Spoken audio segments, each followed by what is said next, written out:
নমস্কার বন্ধুরা, কেমন আছেন সবাই? আমি রিঙ্কু শখের রান্নাঘরে আপনাকে সবার নিমন্ত্রণ। আমরা তো সবাই মাছ মাংসের কাটলেট খাইছি, তাই চলুন আজকে বানামু ফুলকপির নিরামিষ কাটলেট। বানানো হইব যেমন সহজ, দেখতে অবশ্যই সুন্দর হইতেই হইব, যেহেতু কাটলেট বানামু, আর খাইতেও কিন্তু দুর্দান্ত স্বাদ। আর এই ফুলকপির কাটলেট বানানো যে এত সোজা, না দেখলে বিশ্বাস করবেন না। পুরো ভিডিওটা দেখে থাকেন, আশা করি আপনাকে খুবই ভালো লাগবে। তাই ফুলকপির কাটলেট বানানোর নিকা এখন ফুলকপিটা কাটে নেবো। ফুলকপির সাথে দুইটা আলুও দেবো, আর যেহেতু ফুলকপির কাটলেট তাই ফুলকপির পরিমাণটা দেবো বেশি, আর আলু দেবো অল্প করে।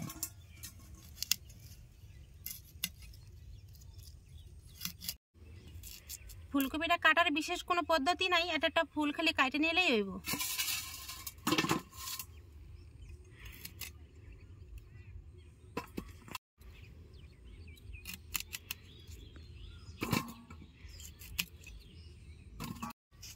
এই ফুলকপির সাথে দিব দুইটা আলু,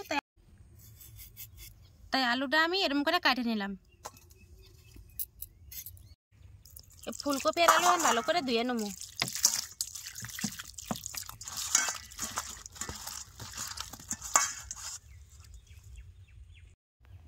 উনান জ্বালায় কড়াই চাপাই দিছি, এবার আলু আর ফুলকপি সিদ্ধ করে নেবো।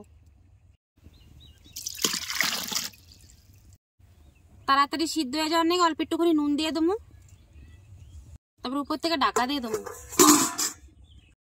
কাটলেট বানানোর নিকে আমার লাগবে টোস্ট বিস্কুট, আর এদিকে ফুলকপি আলু সিদ্ধ হইতে হইতে টোস্টার আমি শুকনো পাটায় বাইটে গুঁড়া করে নেবো।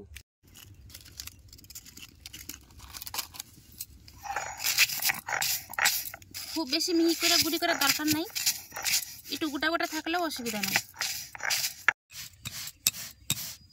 বিস্কুট গুঁড়া করা হয়ে গেছে, এবার বিস্কুটের গুঁড়াটা উঠায় নেবো।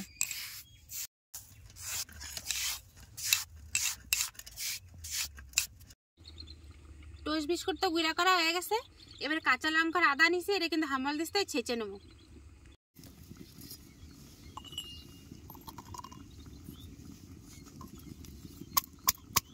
বেশ খানিকক্ষণ হয়ে গেছে, আলু ফুলকপি সিদ্ধ হইতে বসাইছি, এবার দেখুন আলু আর ফুলকপি সিদ্ধ হয়েছে নি।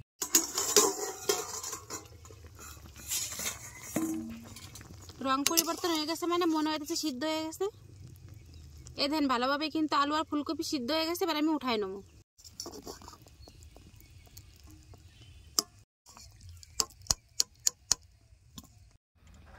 ঘরে থাকা কিছু সাধারণ মশলা দিয়ে কিন্তু কাটলেটের নিকে একটা মশলা বানাই নেবো। তাই তাপমাত্রা অনুযায়ী কড়াইতে মশলা দেবো। প্রথমেই দেবো গরম মশলা, দুইটা শুকনো লঙ্কা, অল্প করে ধনিয়া, অল্প জিরা, খুবই কম পরিমাণে দেবো কুসুম, সুন্দর একটা গন্ধর নিকে অল্প একটু কালি জিরা। একসাথে মশলাগুলো বাইজে উঠাই নেবো। মশলা পাইতে গেলে দেখেন কত সুন্দর ভাজা হয়েছে, আর বেশ কিন্তু ভাজা ভাজা গ্রান বেরাইছে, তাই এখন নামাই দিলাম। কড়াইতে দেবো এবারে সরষের তেল, অল্প একটু জিরা সোমবারে দেবো। এবার দেবো আমুল দিস্তায় ছেঁচে রাখা আদা আর কাঁচা লঙ্কা।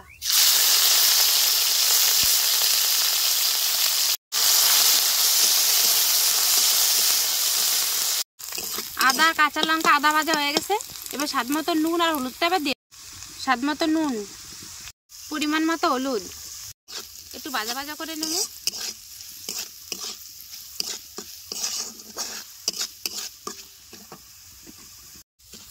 নুন হলুদ দিয়ে আদা কাঁচা লঙ্কা ভালো মতো ভাজে নিছি, এবার সিদ্ধ করে রাখা আলু আর ফুলকপি দিয়ে দেবো।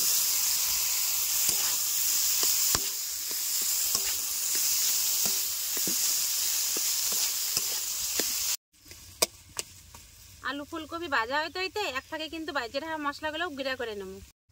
যে শুকনো পাটায় বিস্কুট গুঁড়ি করছিলাম সেই পাটার মধ্যেই এখন বাইটে নেবো।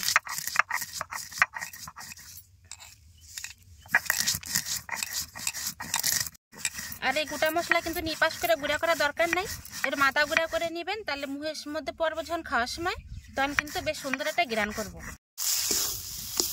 আমার কিন্তু ফুলকপি আর আলুটা প্রায় ভাজা হয়ে গেছে, কিন্তু একটু নরম নরম মশলা আমি এখানে অল্প একটু এর মধ্যে বেসন দিয়ে দেবো। আমি কিন্তু হাতে করে অল্প একটু বেসন দিয়ে দিলাম। এই বেসনটা দিলে যে নরম ভাবটা আছে সেটা থাকবে না, আর খাইতেও কিন্তু ভালো লাগবে। কাটলেট বানানোর নিকে ফুলকপি আমার পুরোপুরি তৈরি হয়ে গেছে গা। কারণ সে ভাইজে রাখা গুঁড়া মশলাটা এখন দিয়ে দেবো, আর দেবো বেশ খানিকটা ধনিয়া পাতা কুচি। এবার একসাথে ভালো করে মিশিয়ে নামা দিলে কিন্তু হইব।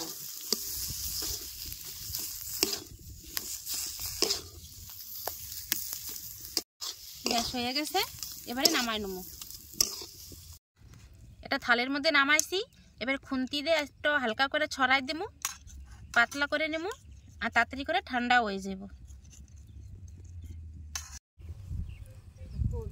ফুলকপি আর আলুটারে দেখেন কত সুন্দর পাতলা করে ছড়াই দিচ্ছি থালের মধ্যে। এটা ঠান্ডা হয়ে থাকুক, ততক্ষণ আমি বাটির মধ্যে একটু বেসন গুলাই নেবো। এই বাটির মধ্যে আমি 50 গ্রাম বেসন নিছি। এর মধ্যে দিব এখন স্বাদ মতো একটুখানি নুন, আর দেবো অল্প একটুখানি হলুদ। এবার অল্প করে জল দিয়া গুলাই নেবো।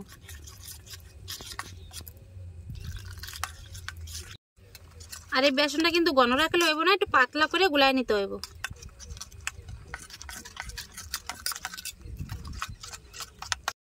বেসন গুলানো হয়ে গেছে, আর এদিকে কিন্তু এই যে আলু ফুলকপিও ঠান্ডা হয়ে গেছে।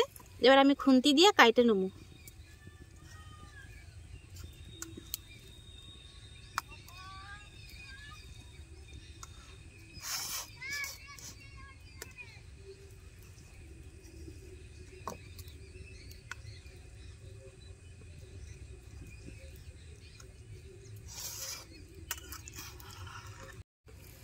এই দেখেন আমি তো খুন্তি দিয়ে কাটছি, এরকম শেপ হয়েছে। কোনাটা হয়েছে 3 কোনা, আবার কোনাটা হয়েছে 4 কোনা। এবার এটা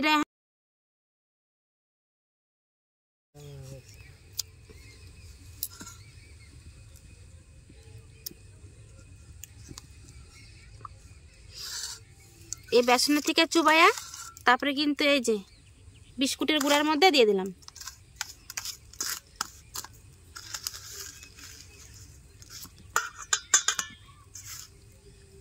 চাইপে চেপে বিস্কুটের গুঁড়াও মাখানো হয়ে গেছে। এবারে কিন্তু গরম তেলে ভাজে নেব।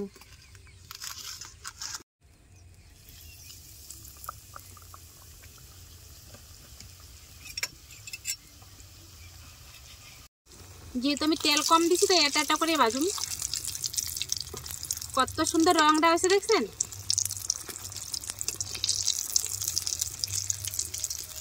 পাশে দিয়ে অনেকখানি জায়গা রয়ে গেছে, তার আরেকটাও দিয়ে দিলাম। এই কাটলেটটা দেখেন বেশ ভালো মতন কিন্তু ভাজা হয়ে গেছে। এটা এবার উঠায় নেব।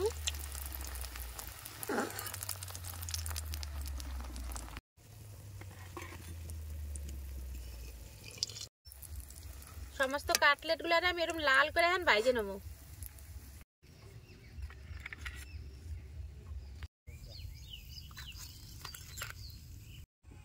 দেখতে দেখতে কিন্তু সবকটা কাটলেট ভাজা হয়ে গেছে। এই দেখেন কত সুন্দর হয়েছে। এবার নামাই নেব। গরম গরম কাটলেট এবার খাই দিলাম, কেমন স্বাদ হয়েছে। কাটলেট নামটা যেমন লোভনীয়, দেখতে কিন্তু তেমনই লোভনীয়।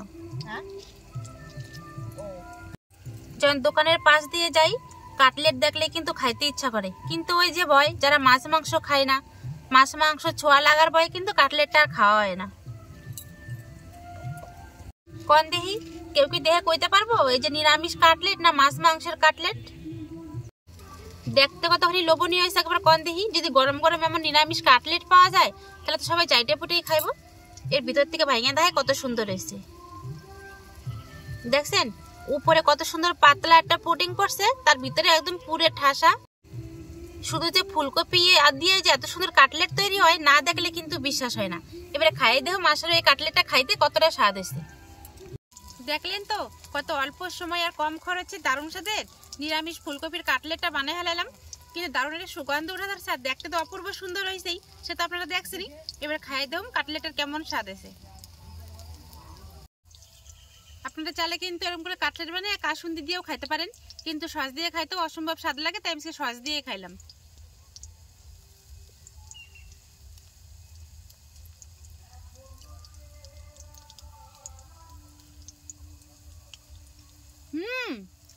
দারুণ।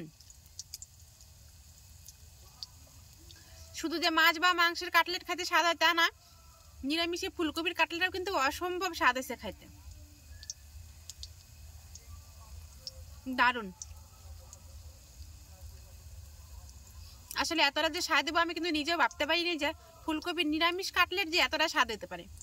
অসম্ভব অসম্ভব স্বাদ এসে।